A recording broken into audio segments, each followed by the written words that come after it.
In recent weeks, Mr. MacNeil had a drug-induced psychotic episode while supervising his son's camping trip. He took money from the boys' college fund to purchase a $4,000 sex doll. He attended prom as the date of a 17-year-old girl and overdosed on cocaine at said prom. He is an avowed racist, and most recently, well, he showed up to a custody hearing dressed as Batman and covered in his own urine. Is all of this true? It's not my urine. And that's alive. That's life. And I can't deny it. Many times I've sort of cut it out, but my heart won't buy it. And if there's something sick, The following is an in-depth story analysis. If you haven't seen Review, you may want to before watching this video. Life. It's literally all we have. But is it any good? Well, it's certainly worth living when you're watching Review, aka Review with Forrest MacNeil, as it's colloquially known by anyone who wants to have the slightest hope of finding this thing in a search engine. An American adaptation of the Australian series Review with Myles Barlow, Review with Forrest MacNeil was a critical darling in the mid-2010s for all three critics who bothered to watch it. And here I am, recommending you watch it first before watching this video, when it's not streaming for free anywhere. I don't even have a physical copy. I just bought it digitally on Amazon, and that entire first season is going to vanish from my library the second someone realizes there's blackface in every episode of Season 1. Beyond its unbelievably ungoogleable title, Review faced an uphill battle from square one on Comedy Central. Not only was it up against Broad City, which I tuned into for reasons that are entirely my own, it was also in the shadow of the recently debuted Nathan For You, a reality TV show where an awkward, nebbish dude goes around LA and fucks with people. And from what I recall of the marketing for Review, I didn't realize it was scripted. It looked like a show where a dude goes around LA and fucks with people. Just like Nathan For You, or, something like Borat. I was just watching Borat on cable. You can watch a thing 50 times and it's still hilarious. It wasn't fair to the people involved. But surprise, surprise, Review was scripted, and what a hell of a script they're working with. One of my favorite comedies of all time, equal parts sadistic, cathartic, clever, and hilarious. This is Review. I'm Forrest MacNeil. Whatever life experience you're curious about, I will do it, and then I will review it. Review follows the adventures of the should-have-been titular Forrest MacNeil, the buttoned-up, clean-cut host of a new reality show where he is tasked with reviewing life experiences requested by the audience on a 5-star scale. These experiences range from the obviously deadly, like going on the run from the law, being buried alive, or recreating William Tell, to the titillating, like going to an orgy, quitting your job, getting revenge, to more philosophical, lived experiences. What's it like to have a best friend? To be happy? To be an addict? To be racist? Sharon, what race are you? You're not supposed to ask people that. Well, if you don't tell me, I'll just assume the worst.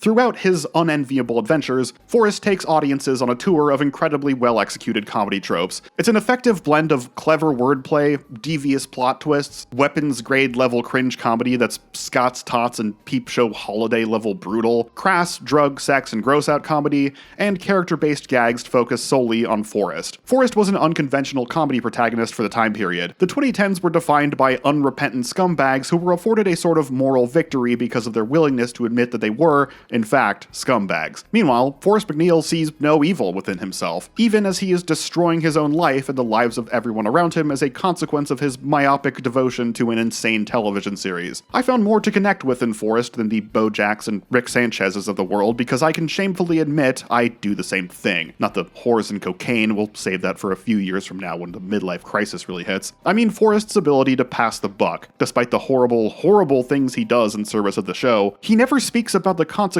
as if he was accountable or had any agency. He's not even operating under the belief that the show made him do it. Literally, the show did it. And I love how Andy Daly embodies this concept when Forrest is compelled to say things he doesn't want to say for the sake of a review. He plays it as essentially being possessed, with each awful and self-destructive line squeaking out of his mouth under duress. If you don't give me $500 a week for the next 6 months, I'm going to show all of these to your boss. Why would you do that? You're being blackmailed. Yep.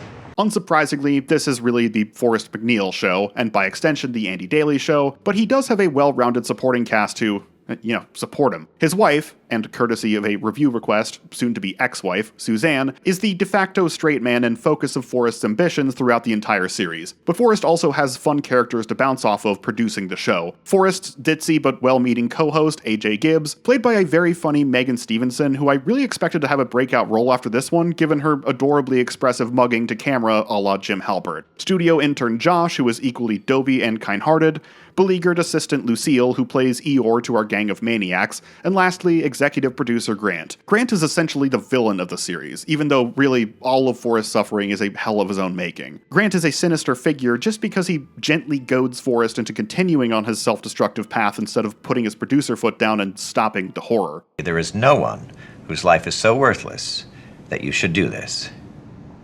Even if by not doing it, eventually people go, oh yeah, who was that guy back in the day? Frosty MacNeil? He had a show where he barfed up pancakes. Rounding out the supporting cast, we have the late, great Fred Willard, who plays Forrest's doomed father-in-law. And we also have Gene, who becomes Forrest's ultimate target while reviewing being a racist and having a best friend. You going to the Lakers game? No, I'm going over to Gene's house to watch it there with him. Gene? Mm-hmm. The guy who called it. Review is praised for appearing as a sketch comedy series, but gradually integrating continuity into its structure. The pilot is a teaser for that concept. Forrest reviews stealing and learns how to pick pockets. Forrest reviews addiction and develops a cocaine addiction. And then in the last segment, he gets bullied at the prom, steals a wallet, and uses it to pay for cocaine. So it's like, oh, okay. These reviews are going to bleed into each other. But that's only the half of it. When in episode 3, Forrest is tasked with divorcing his wife for no reason and completely ruins his life. You don't love me. No, listen, That's really it. do. No, I you really don't do. love me. I really do love Oh my you. God, Eric! What are we gonna do about Eric? Yeah. Oh. He is not going to like this. He's not gonna like it. Review's third episode is undoubtedly its most famous, because Pancakes Divorce Pancakes is when the show lays its cards on the table. This is how uncomfortable and cruel we're going to get. Time to fasten your seatbelts or take the chicken exit. Just the structure of the episode itself is immensely cruel in the most hilarious way. Eat 15 pancakes, divorce your wife, then eat 30 pancakes. The only thing wrong about the episode is that it's called Pancakes Divorce Pancakes, which is funny to people in the know, but that second pancakes kind of spoils the final perverse twist of the episode. Something the following season would rectify by hiding the final twist review topics and murder and conspiracies by keeping them out of the title. The world record for pancakes eaten in one sitting is 73 pancakes. That is held by a Russian man whose life must be an unendurable hellscape of excruciating sadness. The first half season of Review is truly unpredictable, with each episode escalating the destruction of Forrest's life in inventive and horrible ways. Following his divorce, Forrest frequently attempts to parlay reviews into schemes to reconnect with his ex-wife, with episode 5 being the most catastrophic. Tasked with reviewing commercial space travel, Forrest invites along his ex-father-in-law, who vows to help Forrest reconnect with his daughter in a segment that is just one long, sadistic build-up to his inevitable death. 2, 1, initiate launch. It's one small step for man. Throw. Catch!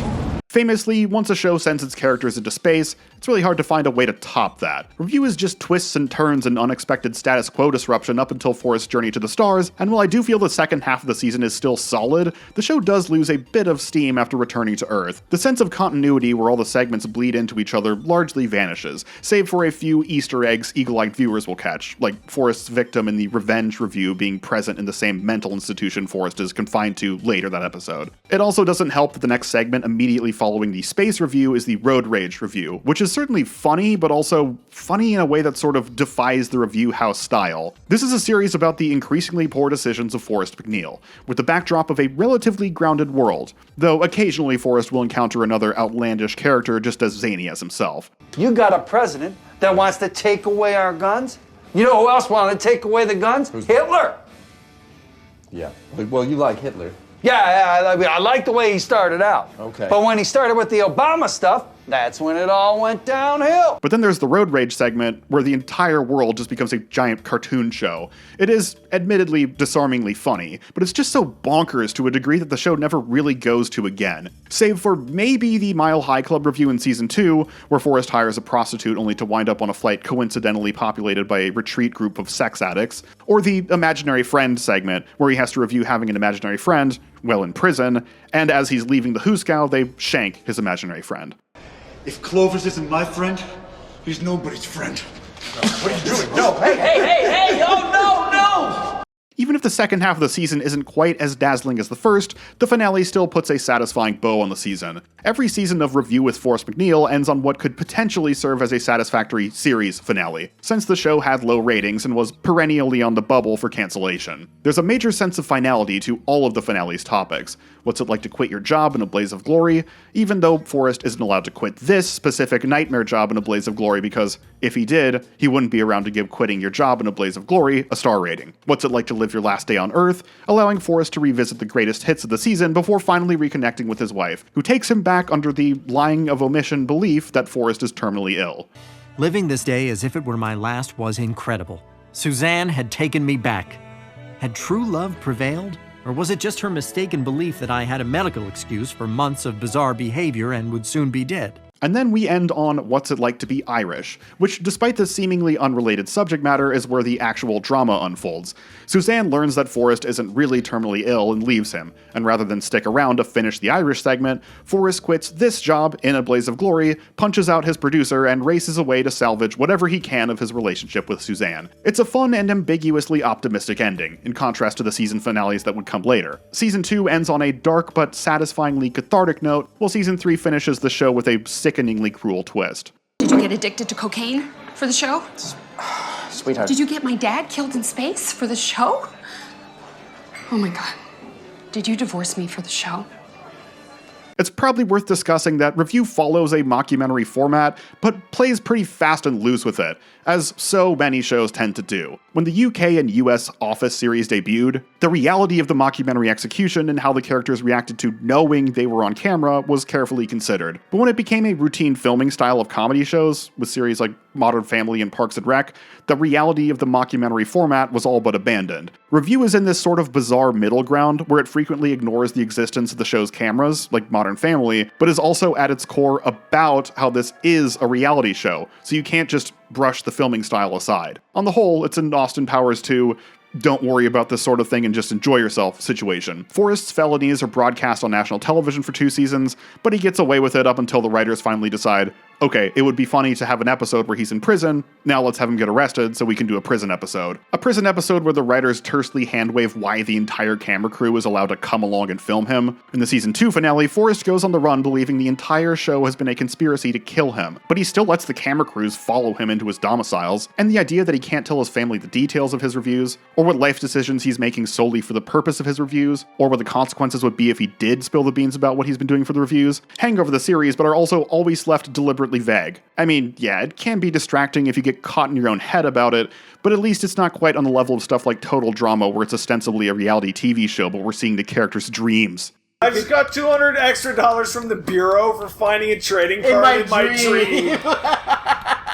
Again, don't worry about this sort of thing and just enjoy yourself, which shouldn't be hard because Review is hilarious. Forrest MacNeil is missing, but with 2 more seasons to go, we all know it's inevitable that he'll be returning to the life experience meat grinder for round 2. The destruction of my life was anything but pointless. Now, ultimately unable to win back Suzanne, Forrest moves back in with his father and returns for a second season of Review. With Suzanne somewhat out of the picture for the moment, at the start of season 2, Forrest's father is the new innocent loved one punching bag that will be tormented by proxy as a consequence of Forrest's reviews, with both his home and his vacation home being destroyed within 4 episodes, forcing the MacNeils to live in the Review studio offices together. The writers are certainly maintaining the show's well-established tragicomic stakes. The season 2 premiere even flirted with an element that I thought might escalate the stakes to ridiculously uncomfortable levels. Forrest's final review of the episode is glory holes, and the dialogue makes a point that he's going to a glory hole right by his father's house. And I was like, no, it can't be.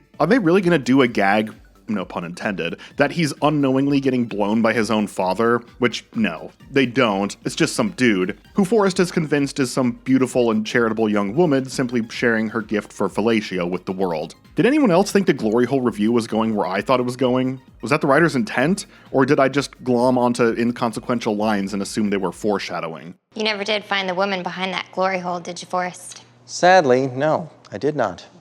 I have a feeling you never will. Maybe it's just because Review Season 2 does indulge in some very Arrested Development-esque foreshadowing, jokes that are completely imperceptible on a first viewing. Like lines of dialogue surrounding Forrest being accused of being an arsonist and the being falsely accused of a crime review, before he would later really burn down his father's house while attempting to experience life as a little person.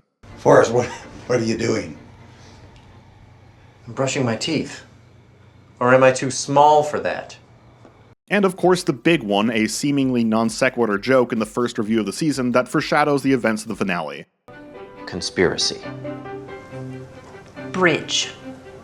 Beyond the introduction of Forrest's father, and a girlfriend for intern Josh, the other new addition to Season 2 is the veto system. On 2 occasions throughout the season, Forrest may preemptively veto any review after learning the topic so he won't be forced to cover it. Despite A.J. Gibbs' desperate pleas that Forrest utilize a veto whenever some obviously doomed review topic comes up, the real purpose is for a third-act gag where Forrest wastes both of them back-to-back. On reviewing procrastination, because if he put off his review of procrastinating, he wouldn't be procrastinating. He'd be successfully working on his review of procrastination, and therefore not procrastinating, making the subject an impossible logic trap. And on reviewing killing someone, which is a waste because the topic is immediately requested again. Through it all, I told myself, Forrest is a good boy. He always has been. But now, a man is dead and you're charged with killing him. What are your values, son? I mean, did I raise you to have values where it's okay to kill somebody? I hope not. Now in its second season, Review has already revealed a lot of the tricks it had up its sleeve, and some review topics steer into the skid. Instead of trying to catch the audience off guard, the joke is basically wink wink, nudge nudge, we all know exactly what's going to happen. What's it like to spend time in a rowboat? Forrest is going to get lost at sea. What's it like to be buried alive? Forrest's rescuers are going to forget where they buried him. Yep. Hey, Mr. MacNeil. Remember where you are? Like, are you by like a tree? Okay, are you telling me that you don't know where I am? On the other side of the coin, Season 2 shakes things up by allowing Forrest reviews to end in unexpected, triumphant victories, however short-lived in the grand scheme of things they may be. Particularly when it comes to his love life, now that he's single and mingling again. Curing homosexuality takes Forrest to a strip club, where he manages to woo his lap dancer. Getting into a bare-knuckle brawl may have gotten Forrest shot, but he also sparked up a relationship with his nurse. And Forrest's misinterpretation of a teen's request, "What's it like to sleep with your teacher?" which he takes to mean, "What is it like to sleep with that specific student's teacher?" ends with Forrest stealing away the lovely Miss Greenfield from both her husband and her adolescent student admirer. I'm sorry. It couldn't have been easy watching me make beautiful and athletic love to the woman of your dreams. But let's agree we were both at fault here. Your question was confusingly worded.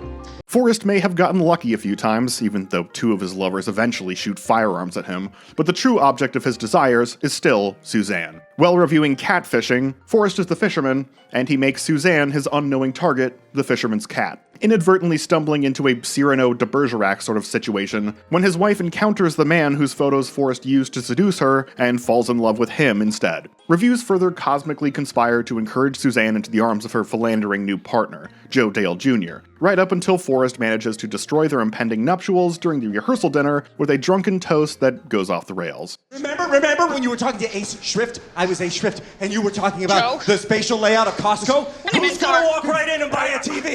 I said that! I feel that way too about Costco. The exploration of Forrest deflecting his culpability and all the disasters he has caused is further explored in Season 2, now with the repeated integration of the term monster, used to describe him, describe the show, or describe the other parties Forrest wants to pin responsibility onto. Notably, Mrs. Greenfield's final words before firing an RPG at Forrest are "Die, monster, die," which, maybe I'm reading too much into this, is the title of a 1965 film where a father's experiments destroy himself, the people around him, and climactically burn down his family home. I'm not the first to make this observation. I got that factoid from Emily L. Stevens' review on the AV Club. A site that I have to give kudos for really championing the low-rated series throughout their final few golden years right before the AV Club just completely lost their fucking minds.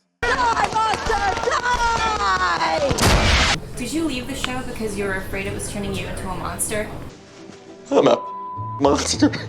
You monsters! What kind of a monster would make my dad homeless for a television show? It was time to confront the monster in his lair. In the big experiment gone wrong that is Review, Forrest is both Frankenstein and Frankenstein's monster. Beyond the randomness of the reviews themselves, Forrest is able to attribute his misfortunes to further random events introduced within the reviews themselves. You'd think the veto system would afford you a certain sense of security, but no. Even if you veto something, the same request can always come in again. One of the reviews involves letting a magic 8-ball make all his decisions for him, and while Forrest is gleeful to regain the ability to make his own choices following the review, he's completely oblivious to how little he uses that ability.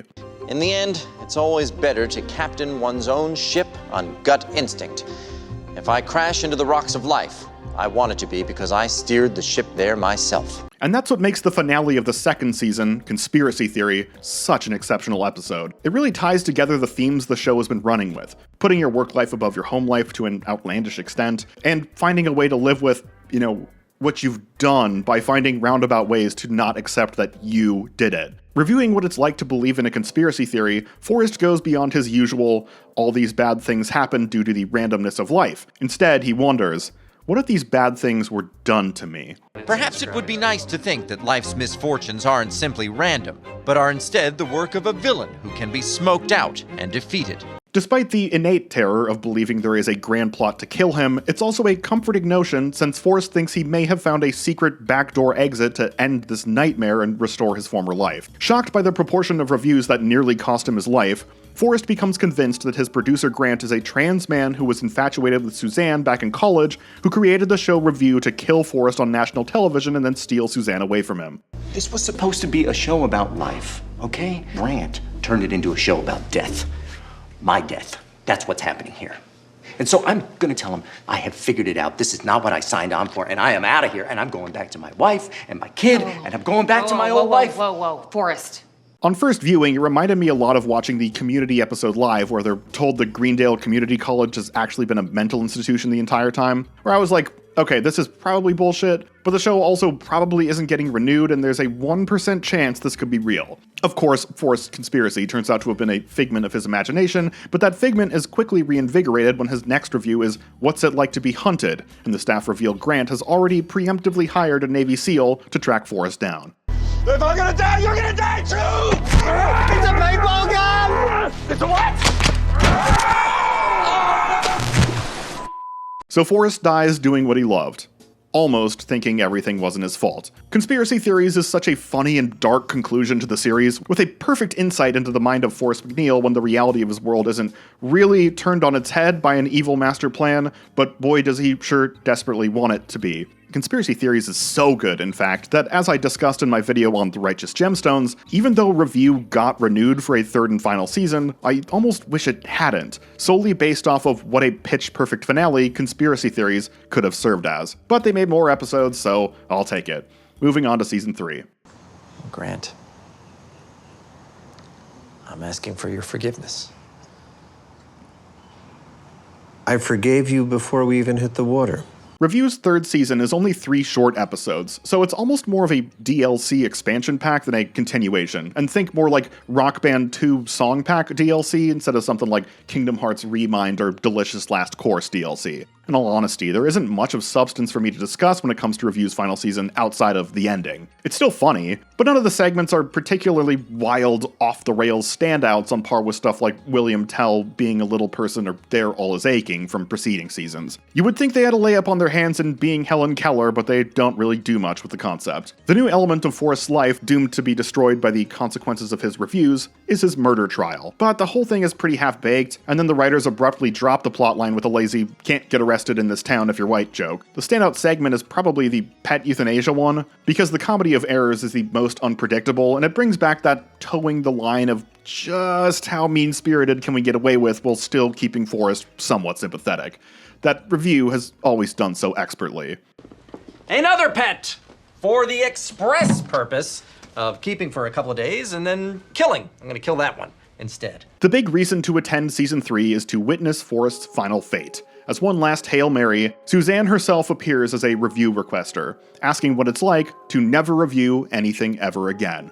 Well, this request momentarily shorts out Forrest's doctrinaire reviewing brain and sets him on a path toward redemption. After what seems like a tender send-off, he is unfortunately unwilling to give up his show and vetoes the request. resulting in his ex-wife and child skipping town and disappearing into the wind for good, only for the show's final, cruel twist to be revealed. Immediately after throwing away his last chance at happiness to continue making Review has been cancelled.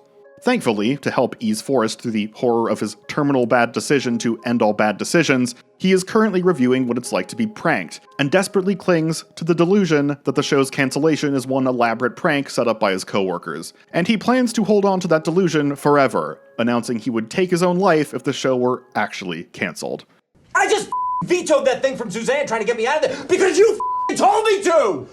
No! Get back on the phone and you tell them, no, if you do this, the host will kill himself. We're doing more of this. Absolutely not.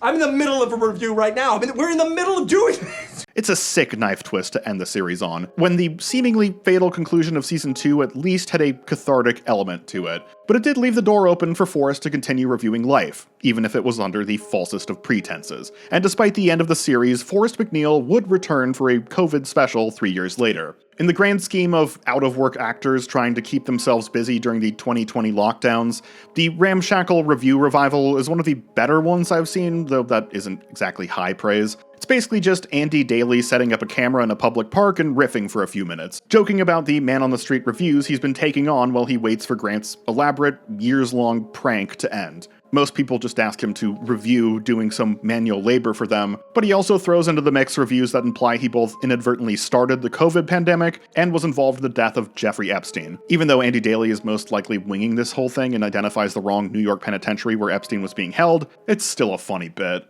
What's it like to disable a security camera at the Rikers Island Detention Center? 5 stars. That was a 5-star review. I felt very Mission Impossible. Dare I say, do that if you can, if you get the chance. And that's Review with Forrest MacNeil. Despite a rather perfunctory final season, the pitch-perfect characterization and demented sense of self-destruction made the show both oddly relatable and relatably horrific to watch. I give Review a glowing 5 out of 5 stars, though I did have to waste a balmy summer evening doing the audio editing for this video, one of my most hated tasks. My review of the experience of creating a review of Review, 4.5 stars. In the words of Grandmaster Flash, you going high on that cocaine, you going crazy like a cocaine train.